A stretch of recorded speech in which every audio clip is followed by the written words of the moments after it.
ጠቅላይ ሚኒስትሩ ማስጠንቀቂያ ደርሷቸዋል። ብልጽግና ቃሉን እንዲያከብር ተጠይቋል። ሀገሪቱ በየአቅጣጫው መወጠሯ ይታወቃል። በትግራይ የጀመረው ጦርነት ኦሮሚያን መዳረሻው አድርጓል። የባህር ዳር ሰዎችም በመጨረሻም ቢሆን በእንቢታቸው ጸንተዋል። አነጋጋሪው ስብሰባ ውጥንቅጡ መውጣቱም ተሰምቷል። ከፍተኛ የፓርቲው ኃላፊዎችም ስብሰባውን መርገጣቸው ተነግሯል። ከጋሪውና ከፈረሱም የቱ ይቅደም የሚለው ያለመስማማታቸው ምክንያት ነው ተብሏል። ጤና ይስጥልን ክቡራትና ክቡራን፣ እነዚህንና ሌሎች ወሳኝና መደመጥ ያለባቸው መረጃዎች ይዘን ቀርበናል። ለጠቅላይ ሚኒስትሩ ግልጽ ደብዳቤ መጻፍ ተሰምቷል። ደብዳቤውም ስልጣናቸውን ሲቆናጠጡም የነበራቸውን ቃል ኪዳን እንዲያከብሩ የሚጠይቅ ነው ተብሏል። ኢትዮጵያን እናሻግራለን ብሎም 4 ኪሎ ቢገቡም አሁን ግን በኢትዮጵያ ላይ በሚያደርሱት ግፍና በደል የተከዳን እንድንሆን አድርጎናል ብለዋል። ለጠቅላይ ሚኒስትሩ በተላከው ደብዳቤ የበዛ ቅቡልነት የፈጠሩትን ያህል አሁን ላይ ግን በሚያሳዝን ሁኔታ ለኢትዮጵያ ሕዝብ ቃል ገብቶ ባፈረሱት ቃል ኪዳን የተነሳም በእርሱ አመራር ላይ ያለን እምነት ከምንጊዜውም በበለጠ አዘቅት ውስጥ ወርዷል ሲሉ በደላቸውን አሰምተዋል። ከ5 ዓመት በላይ በመንግሥት ሥልጣን መሪነት በቆዩባቸው ዓመታት ውስጥም ኢትዮጵያ እጅግ በሚዘገነን ሁኔታ ላይ ትገኛለች ሲሉም ማኅበራቱም በደብዳቤያቸው ገልጸዋል። በዚህም በሺዎች የሚቆጠሩ ንጹሐን ዜጎች ተጨፍጭፈዋል፣ በሚሊዮኖች የሚቆጠሩ ደግሞም ተፈናቅለዋል። የሕዝቡ ሰብአዊና ዲሞክራሲያዊ መብቶች ከምንጊዜውም በበለጠም ተጥሰዋል ሲሉ አስረጆችን አስቀምጠዋል። ለዚህ መነሻው ደግሞ መንግሥት ሕገ መንግሥቱን አለማክበሩም፣ የሕግ የበላይነትን ተጠያቂነት የሚባሉት በአገሪቱ ስማቸው መረሳቱና ሌብነትና ሙስና እንዲሁም የኑሮ ውድነት ሕዝቡን በማስመረር በሚሊዮን የሚቆጠር ንጹሐን ዜጎች ለረሃብና ለስደት መጋለጣቸው ነው ሲሉ ገልጸዋል። የሀገሪቱ አሁናዊ ሁኔታም አሳሳቢ ደረጃ ላይ ደርሷል የሚሉት የዓለም አቀፍ የኢትዮጵያ ዲያስፖራ ማኅበራትም በዘር የተለየ የሕዝባችን በገፍ መታሰርና መንገላታት፣ በጠራራ ፀሐይ መገደል፣ የመናገር፣ የመጻፍ፣ የመሰብሰብና ሰላማዊ ሰልፍ የማድረግ የማምለክ ነፃነት መገፈፍም ዋነኛ የአገሪቱም ቁልፍ ችግሮች መሆናቸውን ገልጸዋል። በተጨማሪም በነፃነት ከቦታ ቦታ የመንቀሳቀስ መብቶች መቆምም ከባድ የሆኑ በሰው ልጅ ላይ የተፈጸሙ ያሉ ወንጀሎች ጋዜጠኞችና የሰብአዊ መብት ተሟጋቾችን ጨምሮም የተቃውሞ ድምፅ ያሰሙም አሊያም የአገዛዙ ፖሊሶች የሚቃወሙ በሚል ለእስር መዳረጋቸውን መስክረዋል። በዚህም በመላው ኢትዮጵያ በግፍ የታሰሩ የህሊና እስረኞች ቁጥር ከመብዛታቸው የተነሳ ሕዝቡ ተስፋ እየቆረጠም የመጣበት ዘመን ላይ ደርሷል ሲሉም በደብዳቤያቸው ገልጸዋል።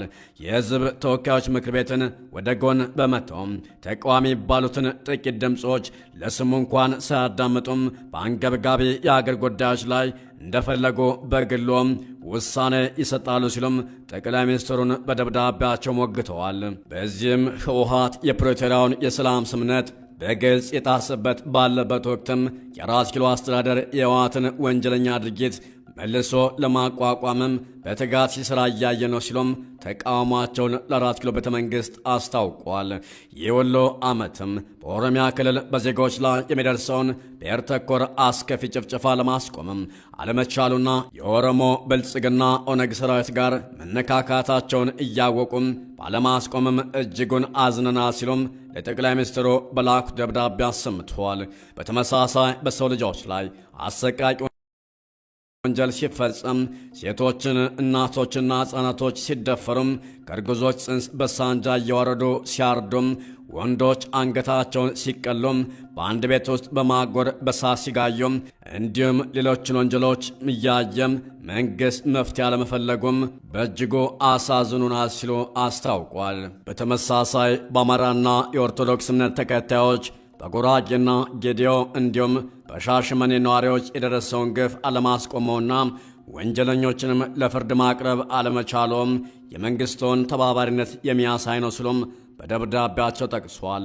በምዕራብ ኦሮሚያ አማራ ዜጎች ላይ የተካሄደ ባለው የዘር ማጥፋት ወንጀልና ጭፍጨፋ ማንም በሕግ ተጠያቂ አለማድረግ ወንጀለኞች ይህንን የተቀናጀም የዘር ማጥፋት ግፍ ሲፈጽሙም በድንገት እንደተቀሰቀሰ የጎሳ ግጭት አድርገው ማለፍ ዓለምን እጅግ አስቆጥቷል ሲሉ ገልጸዋል።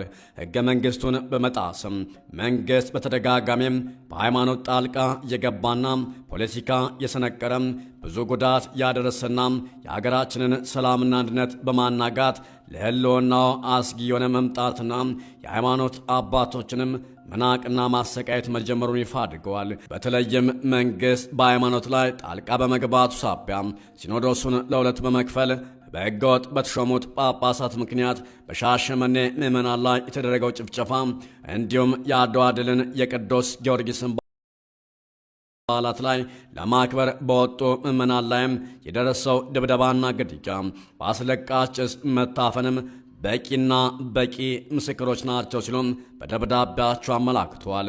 ገና ውጤቱ ያልተለየውና ስኬቱ የሚያጠራጥረው የብሔራዊ ምክክር ኮሚሽን ከማቋቋም ባለፈ መንግሥትን እስካሁን ድረስ በቅንነትና በቆራጥነት ተነሳስቶም በህወሓት ኢህአዴግ የተመሠረተውና በብሔር ፖለቲካ ላይ የቆመውን የዘረኝነት ስርዓትና ሕገ መንግሥቱን ለማሻሻል ወይም ለመቀየር ይህን የሚባል እርምጃ አለመውሰዱም ችግሩን ከድጥ ወደ ማጡም እንዳደረገው ጠቅሷል። ከ3.6 ሚሊዮን ዜጎች በላይ ከቀያቸው መፈናቀል ኢትዮጵያን በሀገራቸው ውስጥ በተፈናቀሉ ዜጎች ቁጥር ከዓለም አንደኛ መሆኗም የእርሶች ችግር ነው ሲሉ ጠቅላይ ሚኒስትሩን አስጠንቅቀዋል። የከተሞች ልማት በሚል ሰበብ በአዲስ አበባ ዙሪያ ኦሮምኛ የማይናገሩ ዜጎችን ያለምንም ማስጠንቀቂያ በማንነታቸው የተለዩም ቤታቸውን በሌሊት በላያቸው ላይ በግሬደር እያፈረሱም ሕፃናትን፣ ሴቶችና አዛውንትን ለረሃብ ለስደትና ለአውሬ ሳይቀር መዳረግም ከፍተኛ የሆነ የሰብአዊ ግፍና ወንጀል ተፈጽሟል ብለዋል። ሌላው ሕገ መንግሥቱን ኢፍትሐዊ በሆነና በዘፈቀደ መንገድ እንደሚተገበር ማሳያ በደቡብ ኢትዮጵያ ለሲዳማ አንድ ብሔርን መሠረት ያደረገ ክልል ሲፈጠር በተመሳሳይ እንደ ጉራጌና ወላይታ ያሉት ግን መከላከል ብቻ ሳይሆን መብታቸውን ለማስከበርም ሰላማዊ ሰልፍ እንኳን እንዳያደርጉና ድምፃቸውን እንዳያሰሙ የታፈኑ ለእስርና ለድብደባ መዳረጋቸውንም አስታውሷል። ይህን ተከትሎም የመጠጥ ውሃ ለወራት በማጣት ጉዳት ደርሶብናል በሚል ድምፃቸውን ለማሰማት በወልቂጤም ባዶ ጀሪካን በትከሻቸው ይዘው ለሰላማዊ ሰልፍ የወጡትን ንጹሐን ዜጎችና በሻሸመኔ ወደ ቤተ ክርስቲያን ለጸሎት የሄዱትን ዜጎች የጸጥታ ኃይሎች በግፍ ገድለዋል። የታሰሩትም ለጥያቄና ለፍርድም ሳይቀርቡ እስከ ዛሬም ቆይተዋል ሲሉ ለጠቅላይ ሚኒስትሩም በጻፍ ደብዳቤ አሳስበዋል። መንግሥት ዓለም የሚያደንቃቸውና ጊዜ ታሪኮችና ቅርሳ ቅርሶችን የበረዘ ደብዛቸውን የማጥፋት ብሔራዊ አርማዎችን፣ የባህል ተቋሞችንና የጥንት ቅርሶችን ማፍረስ በህብረ ብሔራዊነት የሚታወቁም ትልልቅ ከተሞችን ወደ አንድ ብሔር የበላይነት መቀየር ከኢትዮጵያዊነት ወደ ዘርና ጎሳ ደረጃም ማውረዱን ተያይዞበታል ሲሉም ከሰዋል። ለኢትዮጵያን ብቻ ሳይሆን ለአፍሪካ ታላቅ ኩራት የሆነውን የአድዋ ድል በዓል የደረሰበት ያለው ፈተና ለዚህ ጥሩ ማሳያ ነው ሲሉም የዓለም አቀፍ የዲያስፖራ ማኅበራቱም የአስረጅነት ደብዳቤውን ለጠቅላይ ሚኒስትሩ ልከዋል። በዚህም አስተዳደሩም ከመደበለ ባህላዊነት ይልቅ በአንድ የጎሳ የባህል አብዮት ላይ አተኩራ ሲሉም አስጠንቅቀዋል። የኢትዮጵያ መዲና የሆነችውን የአዲስ አበባ ባለቤትነትም ከአህጉራዊና አገራዊ ቦታዎች ዘግጦም የአንድ ጎሳ የበላይነት ለመውሰድ የሚደረገው ጥረት አሳፋሪ ብቻ ሳይሆን ማለቂያ ወደሌለው ደም መፋሰስና እልቂት ሀገራችን እንድታምራም አድርጓታል ሲሉም ገልጸዋል። አባቶቻችን ሀገራቸውን ከጥላት ለማዳን ለነፃነቷ ሲዋደቁና በሕይወታቸው መስዋዕትነት ሲከፍሉም የአፍሪካ ሀገራትም ከቅኝ ግዛት ነፃ ለመውጣት ሲታገሉ በኩራት ያነገቡትን አረንጓዴ፣ ቢጫ፣ ቀይ ሰንደቅ ዓላማ አታሳዩን እያሉ የመንግሥት የጸጥታ አስከባሪዎች ዜጎችን ሲያስሩና ሲደበድቡም ምንም ሳይባሉ መቅረታቸውንም ተናግረዋል። አሁን ላይ ደግሞ በጭራሽም የአድዋ ድል በምኒልክ አደባባይ ልታከብረው አትችሉ መባሉም እጅግ አሳዛኝ የታሪክ ጠባሳ መሆኑን ዲያስፖራ ማኅበራቱ አስገንዝበዋል። በዚህም በሀገራችን ምን ያክል ፍትሕና የሕግ የበላይነት እንደጠፋና የፖሊስ አምባገነን አስተዳደር እየገነን እንደመጣ በግልጽ የሚያሳዩም ምልክቶች የበዙ መምጣታቸውንም ጠቁመዋል። ኢትዮጵያን ዲያስፖራዎቹም ባለፉት 5 ዓመታት በእርስዎና የመንግሥቱ አገዛዝ ወቅትም የሀገራችን ወሰንና ዳር ድንበር በተደጋጋሚ ጊዜ የተደፈ የተደፈረ ነው ሲሉም ጠቅላይ ሚኒስትሩን በደብዳቤያቸው አስታውሷል።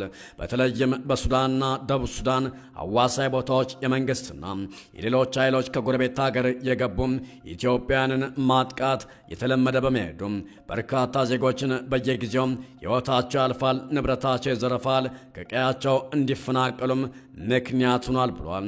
የሀገራችን መሬትም የተቀማ ለባዕድ ሀገራት መጠቀሚያ ሲሆን መንግስቶ ዝም ብሎ ማየቱም ምክንያቱ ምንድነው ሲሉ ሞግተዋል።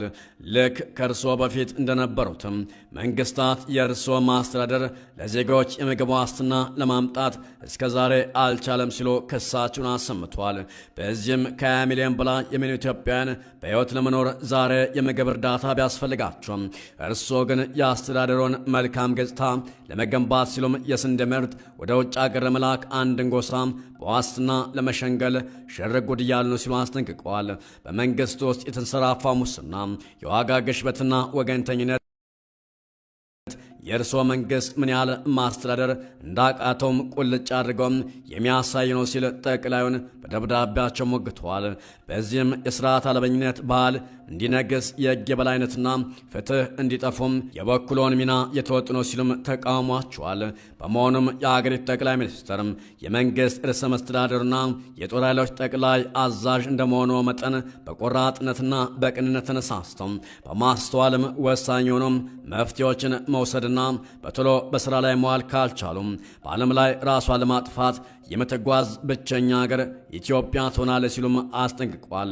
ስለሆነም ለኢትዮጵያ ሕዝብ ቃል የገቡትን ለማክበርም ያገዛዞ ብልሹ አሰራርን ማስተካከያ እድሉ አሁን በመሆኑ ይህንን አደገኛ አካሄድም በአስቸኳይ ለመቀየርና ጥፋቶችን ለማረም ዜጎችን ለመጠበቅና ቅሬታዎችን ለመፍታትም ቆራጥ የማስተካከያ እርምጃዎች እንዲወስዱም እንጠይቃለን ሲሉም በደብዳቤያቸው አመላክተዋል።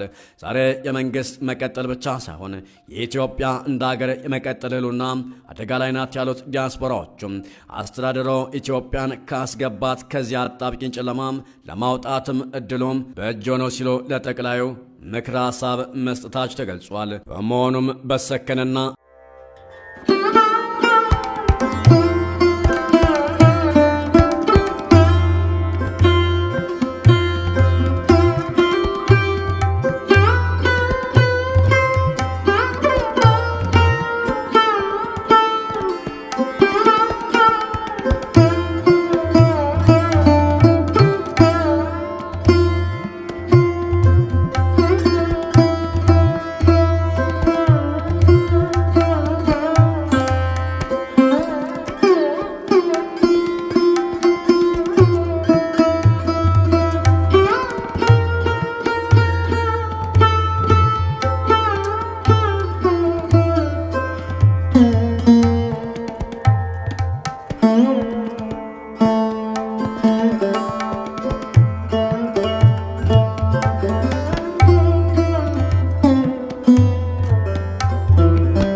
ምክክር ኮሚሽኑም አንድ ዘርፍ ሆኖ መምጣት የሚገባ በመሆኑ ለብቻው ራሱን ችሎም ሊቆም አይችልም ሲሉ በአጽንኦት ተናግረዋል። መኢአድ የሽግግር ፍትህም በሀገራዊ ምክክር ኮሚሽኑ በስሩ ተጠቃሎ እንዲሆን ላቀረበው ምክረ ሀሳብም የፍትህ ስርዓቱ ታማኝነትና የህዝቡ ቅቡልነት የሌለው መሆኑን በምክንያትነት ጠቅሷል ተብሏል። በዚህም ከፍተኛ ውዝግብ ባስነሳው ሀገራዊ አጀንዳም ከፖለቲካ ፓርቲዎች ከፍተኛ ተቃውሞ ደርሶበታል ተብሏል። ይህን ተከትሎም ውይይቱ ሳይጠናቀቅ የ4 ኪሎን አጀንዳ በመቃወም ስብሰባውን ረግጥ የወጡ ከፍተኛ የፖለቲካ ፓርቲ አመራሮች እንደነበሩም ተገልጿል።